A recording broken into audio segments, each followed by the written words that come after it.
السلام عليكم ورحمة الله. الحمد لله رب العالمين، والصلاة والسلام على أشرف المرسلين نبينا محمد وعلى آله وصحبه أجمعين. Inshallah ta'ala, we'll go through hadith number 14 and maybe 15 inshallah ta'ala. Briefly, inshallah, as these hadith, as we all know, there are principles of the deen. There are many rulings that comes as a result of them. And we ask Allah subhanahu wa ta'ala to give us sincerity and to make us learn the benefiting knowledge that would bring the fear of Allah subhanahu wa ta'ala in our hearts and make us among those who are devoted in the worship of Allah subhanahu wa ta'ala. This 14th hadith is, as we know, that the deen of Islam covers all aspects of life and addresses all kinds of people. And it's not just in the belief part, but the belief, the acts of worship, the manners, the etiquettes on the personal level and on the nation level, addressing the individuals and addressing the people in charge and the leaders and the authorities and the governments and everything in all levels. And that's why things has to be put in the right context. And if a ruling, for example, applies for a judge, that means that's for the judge to apply, not for other than him, and so on. So this is one of the hadith that talks about some of the punishments, physical punishments to be established in this life by the people of authority. If they don't apply it, then it's not the job of the individuals to do that to take matters in their own hands. But to show that these matters that are mentioned that is punishable is sinful acts, and if it's not punished in this life, then the punishment is in the hereafter, unless Allah subhanahu wa ta'ala forgive.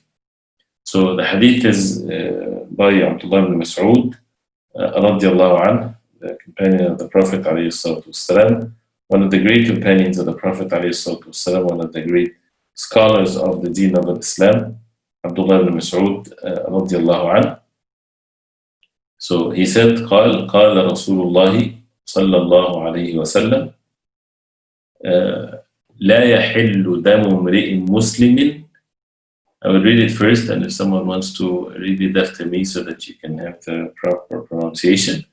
لا يحل دم امرئ مسلم يشهد أن لا إله إلا الله وأني رسول الله إلا بإحدى ثلاث: الثيب الزاني والنفس بالنفس والتارك لدينه المفارق للجماعة. And this is read by Al-Bukhari Muslim. So the Prophet ﷺ said, لا يحل دم امرئ مسلم. It is not permissible the blood of a Muslim person. يشهد أن لا إله إلا الله. He bear witness that there is no one worthy of worship except Allah. وأني رسول الله, and that I am the messenger of Allah. That means he's a Muslim. He has the shahada. He's a Muslim. Then it's not permissible. His blood is not permissible. That means it's not permissible to kill him. And that's referring to the capital punishment or the punishment incurred by the people of authority. إلا بإحدى ثلاث, except for three things. الثيب الزاني, الثيب الزاني, and that's the first one. And the thayyib is the one that has previously got married, whether he's married or previously got married. And az-zani is the fornicator, or the one that committed adultery. And these things, as one of which, of course, there are specific rulings that applies here. So, thayyib az-zani, the one that committed zina, the one that committed adultery, and he is someone that had previously got married, so Allah subhanahu wa ta'ala bestowed that favor upon him. So the punishment is a severe one. And this punishment is only to be established by two things. The witness of four people, they witness the act itself. It has to be four, and that's meant to be this way, so that these types of sins is not meant for the people to be punished by it, but it's also meant for it to be concealed and not to be exposed in a society. If a person commits a sin like that, it's something that is meant to be secret and not to be openly committed, because once it's openly committed, then it becomes the norm of the people, and then it brings more and more evil, and the evil spread. So that's why Allah subhanahu wa ta'ala made the way to establish the punishment very, very strict, and if a person apply it on in the courts of law and things like this, it becomes almost impossible sometimes to capture or to catch someone that commit this crime, because it's only to be established by one of two things: whether a person confesses this crime upon himself. That means then if he comes forward to the judge and he says that he did this, then there's no way except to establish the punishment, or by having four witnesses witnessing the act itself, and not just being told or things like this. So this is the first one, which is a major sin, of course.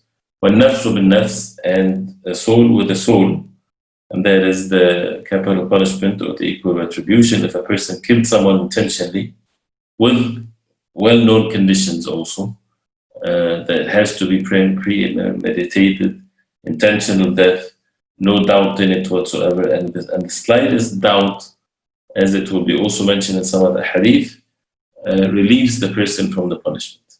So shubha, any doubt, it stops these types of punishment in this life, because what is meant here is nothing but to reform and to protect the society from doing the total opposite of the purpose of their existence, and that is the disobedience to Allah subhanahu wa ta'ala, and the kufr and the shirk and the like of this.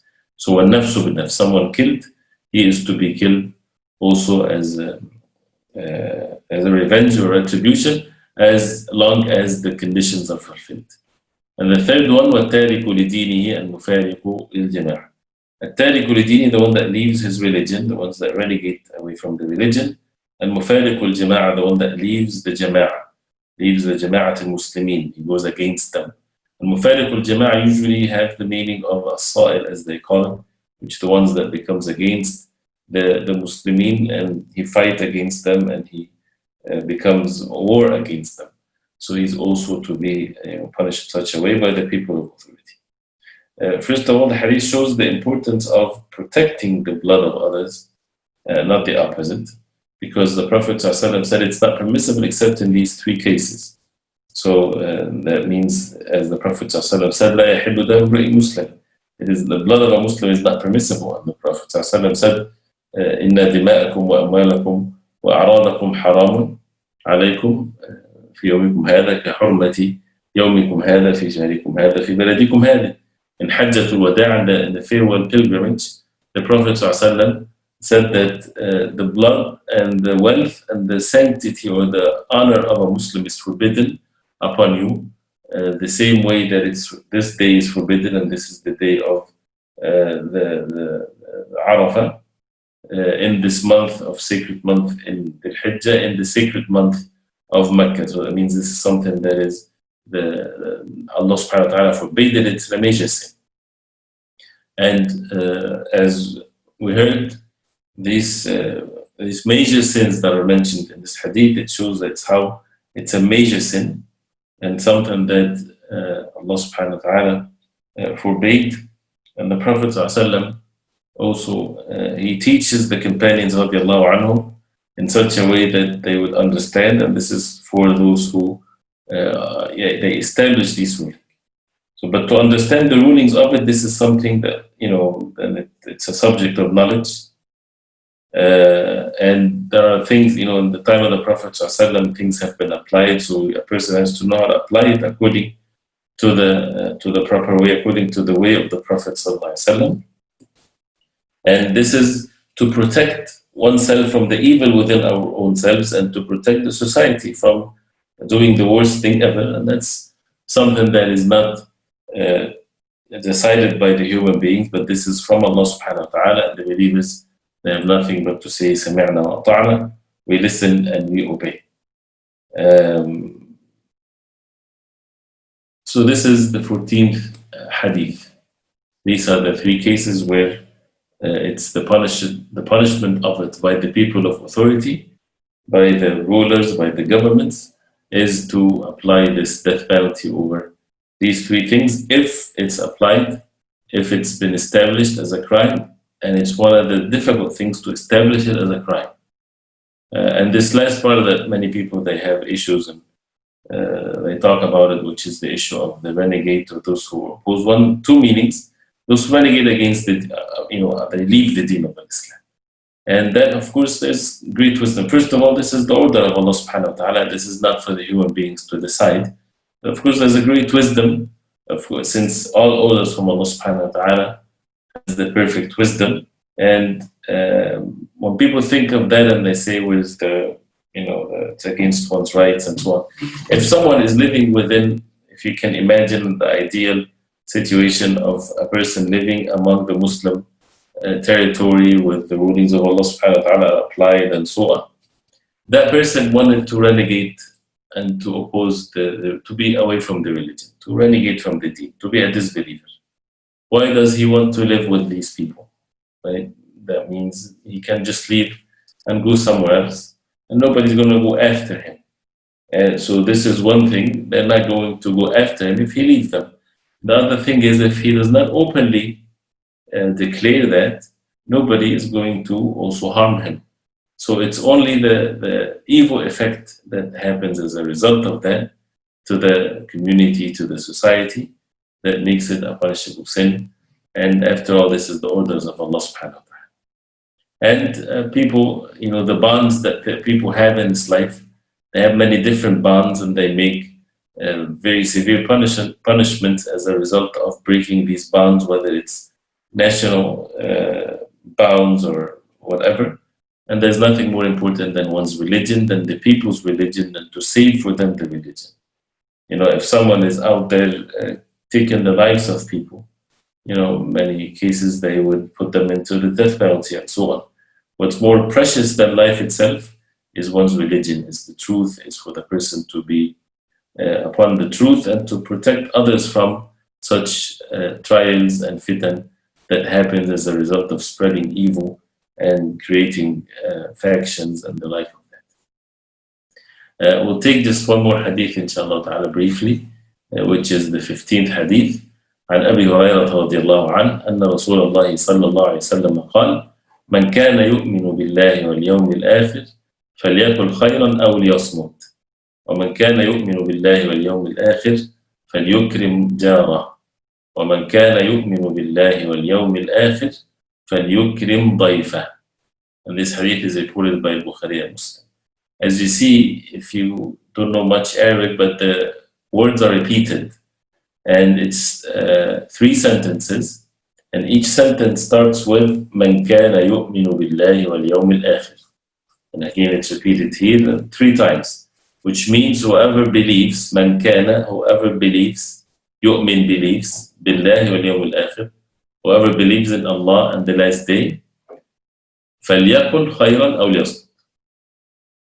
The first one is, let him say خيرا. Let him say good. أو ليصمت means or to be quiet or to be silent. So that's the first one. The second one, من كان يؤمن بالله واليوم الآخر, whoever believes in Allah and the last day, فليكرم جاره. Let him honor his neighbor. Give me a second, please.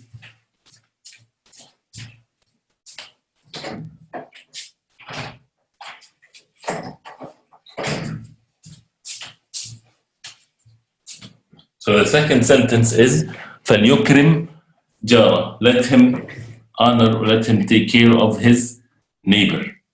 And the third sentence, وَمَنْ كَانَ يُؤْمِنُ بِاللَّهِ وَالْيَوْمِ الْآخِرِ, and whoever believes in Allah and the last day, فَلْيُكْرِمْ ضَيْفَهُ, let him honor his guest. So the hadith is talking about talking and very important instructions here, and taking care of the neighbor and taking care of the guest. And the Prophet ﷺ started each sentence by saying, whoever believes in Allah and the last day. And this is such a powerful statement to show the importance of these actions, that how is it related to Al-Iman. And to believe, there's a truthfulness in it. And that is, if a person truly believes in Allah and the last day, then they should be upon these actions. And also it shows the honor of being believers. And that Al-Iman is not just a belief in the heart, and that's the proper belief in Al-Iman or faith, is not just the belief in the heart. It's qawlun wa amal, that means it's speech and actions. The belief in the heart, and that's something that we need to remember, that Al-Iman is four things. Al-Iman is four things.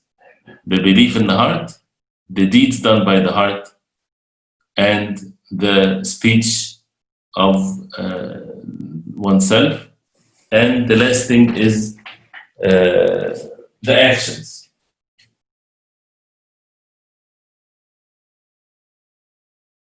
The belief in the heart, the deeds done by the heart, and the speech and the physical actions.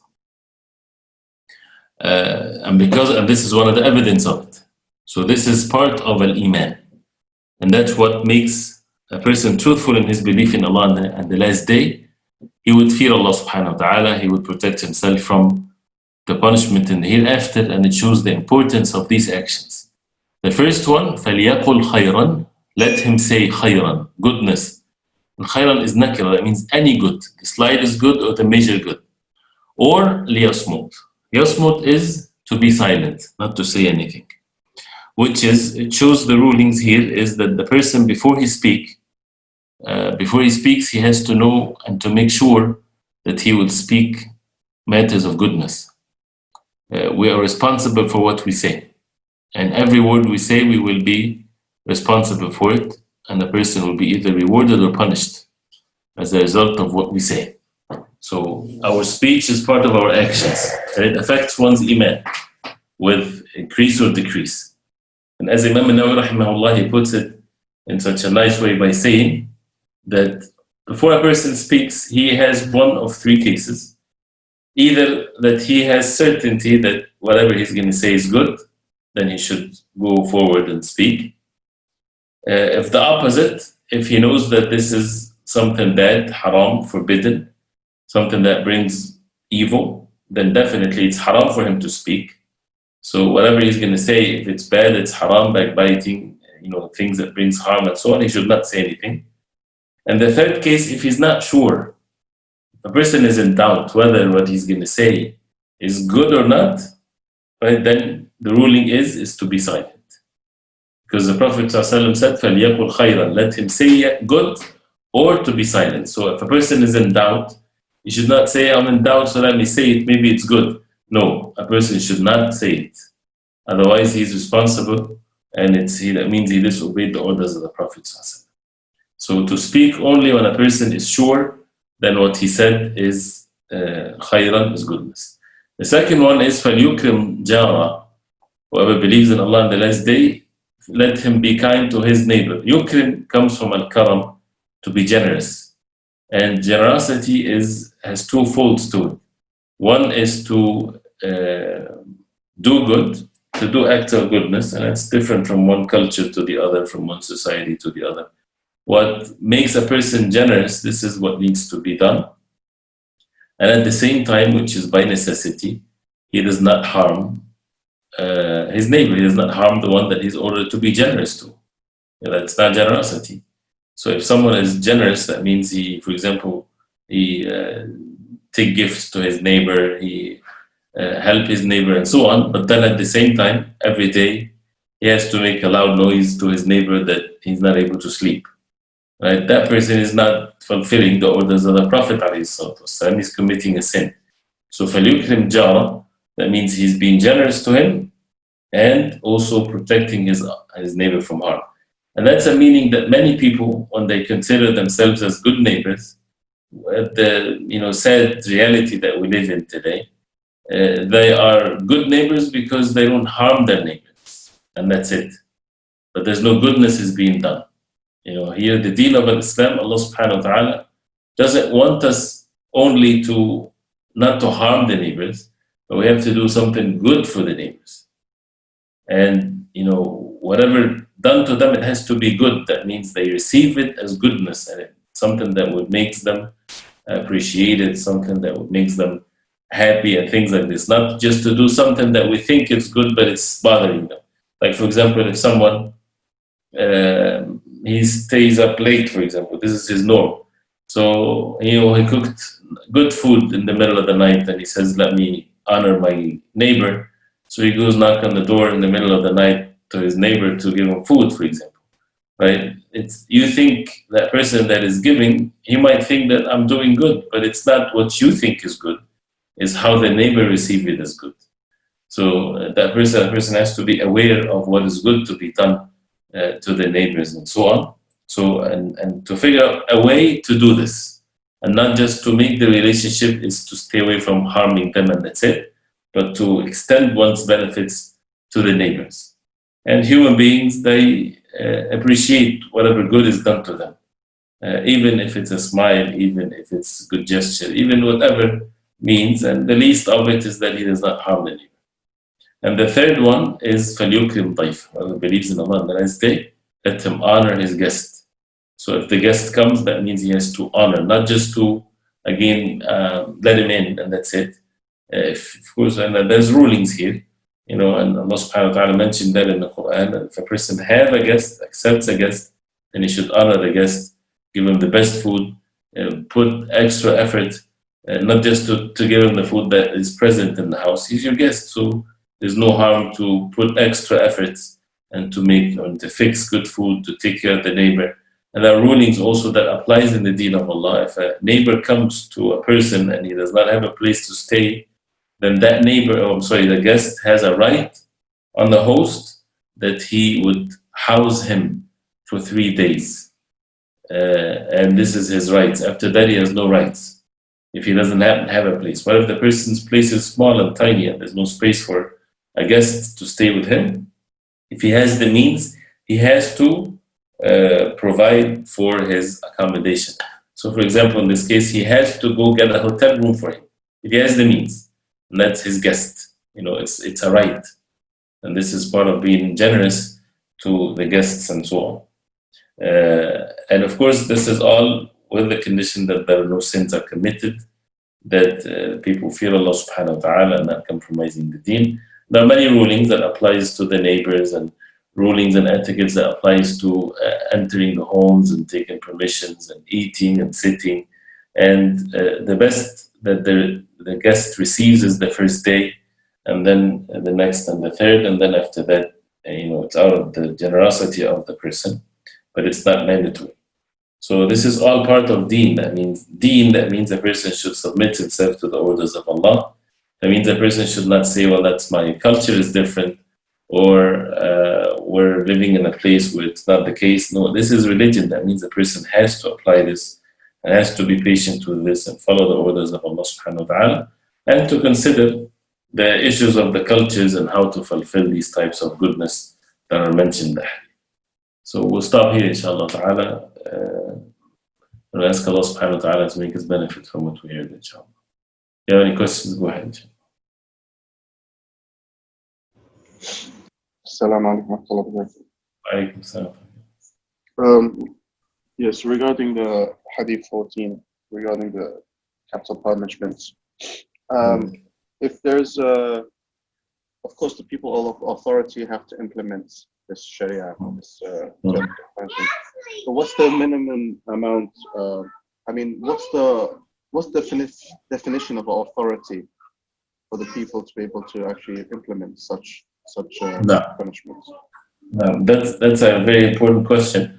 What is the meaning of people of authority? What's required for them to have authority?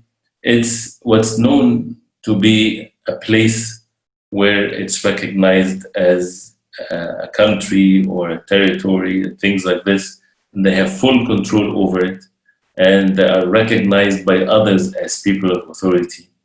So, for example, as they give examples where people, they have their armies, they have their police, they have securities, that people are safe in their homes, things are well established. If someone is at home and he has, things of trouble, he call the police come and protect him. So things are not like chaos or people just factions and groups. Each group claims to have authority. That's not the people of authority, but those who are well established. As you see, for example, nowadays, if it's applied nowadays, is the recognized countries where countries they have relationship with other countries, they have authorities, they have armies, they have police, they have laws established, they have all kinds of things, traffic laws, this and that. So this is the type of authority that is to apply these rulings, and not just anyone to claim that he has an authority, or someone that does not have power to enforce his authority over the people. That's not the ones of authority.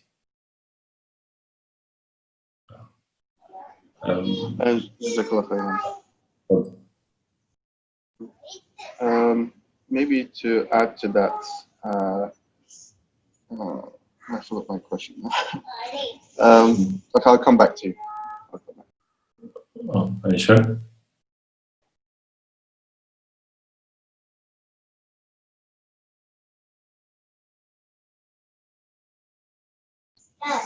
So yes, I remember my question now. So if there is, let me just go to the other room. So in order to, if there are, how can I say, if there's a ruler or Muslim who doesn't implement the Sharia, for example, maybe say half of the Sharia or half the punishments, does that make the leader a taghut or someone out of Islam? What's the ruling on this? Right. The rulings of those who do not apply the Sharia and the rules of Allah subhanahu wa ta'ala are of different categories when it comes to whether being disbelievers or not. But first of all, the ones that would give the ruling of being disbelievers and to apply these rulings in their life are the people of knowledge. Like the judge, he gives the ruling that that thief is a thief and so on. So it's not for the common person, to declare such a verdict. But when it comes to the rulings, then if a person says or declares his belief that the rules of the human beings are better than the laws of Allah subhanahu wa ta'ala, that's disbelief, of course. If a person would believe or declare that the laws of the human being is equal in goodness as the laws of Allah subhanahu wa ta'ala, then that's also disbelief. If a person says the laws of Allah are better, but it's permissible, it's okay to rule with other than the laws of Allah, then it's also matters of disbelief. And if he does not apply the laws of the Sharia, but because of weakness or because he have been told that this is okay, or because he gets money as a result of this, or he's afraid, or because of bribery, because of all kinds of corruption, it doesn't take him necessarily outside the fold of Islam. And it's a major sinful act, of course, but it doesn't take him outside the fold of Islam. But in general, the common people, the people it is not permissible for them but to be obedient to the rulers in matters of ma'ruf, matters of goodness. If they order them to commit sins, then it's not permissible to commit the sin. And the Prophet ﷺ forbade, unless for people to revolt against the rulers, unless they see clear kufr, not just sins or so, but clear kufr, that with the people of knowledge they would make the matter clear for them. There's a question someone sent in. It says, was the third category of people mentioned Hadith number 14. Where I'm from, it's pretty common for people leaving Islam to get married to someone who's not a Muslim. Are such people also included in this case? If someone declared that they're not Muslims to marry a non-Muslim, then they said about themselves that they become disbelievers. And this only applies if a person is living in a place where this country applies the deen of Allah subhanahu wa ta'ala, and they have that ruling and this punishment is being applied. So it's not for an individual to apply these physical punishment on others. It's again by the people of authority, so the government, and things like this. And of course, the punishment happens after a person being asked to repent to Allah subhanahu wa ta'ala. Or if he, leaves or whatever, then nobody is going to harm him. But definitely for someone to declare that they are not Muslims anymore, that means they said it about themselves, so they become not Muslims. But what is the ruling for individual people? Nothing. They can just advise them, invite them to the deen of Islam, but there's no physical harm to be inflicted upon them.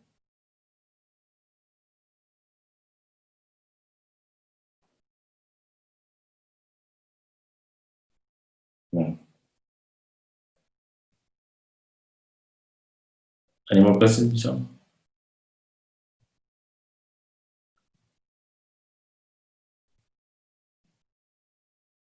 Assalamu alaikum.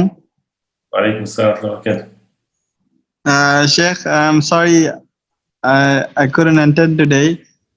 Oh, barakallah feek, sir. No problem. Yes, I sent you a voice message. Maybe it didn't reach you, but yes, actually, yes, the schedule in my school academy changed. The class time changed, but I just also heard that maybe next week the times over there is changing as well. We're starting at the class starting at 12 at Japan time, and I mean 2 p.m. at Japan time. Yes, inshallah. Inshallah, then I will attend. I'll be able to attend, but I'll be maybe around 10 minutes late. No problem, inshallah. May Allah make it easy for you. I'm every week. I'm like, this is the class that I look forward to. Barakallah feek. May Allah subhanahu wa ta'ala make you benefit from what you're doing, mashallah. Jazakallah khair. Jazakallah khair. Barakallah feek. Inshallah. Inshallah, hopefully we'll see you soon, inshallah.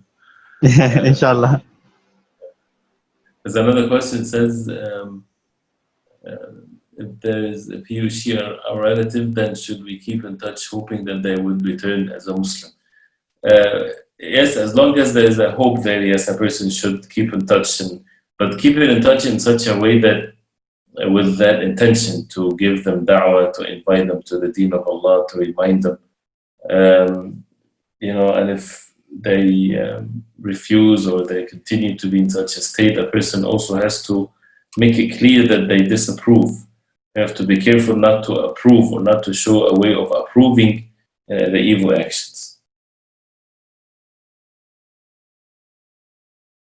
And that's especially when living at times when a lot of ignorance prevails, so a person has to be more lenient with others so that they can see the truth and to be, to hear it and so on. Barakallahu feek.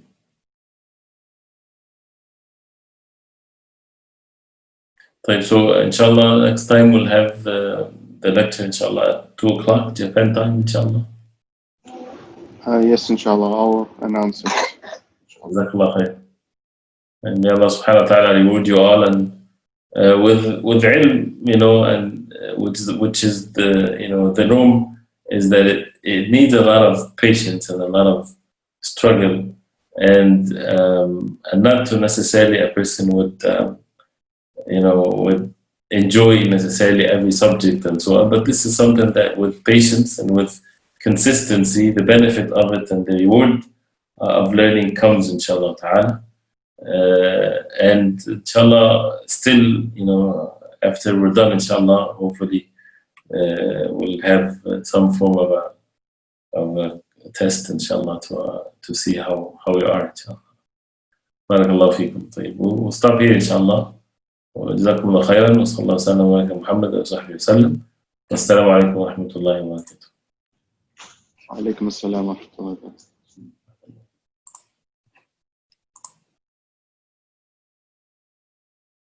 So, sorry again. So it shows the honor of matters of belief and the effect of belief. So 4 things that we need to remember that comprises al-iman.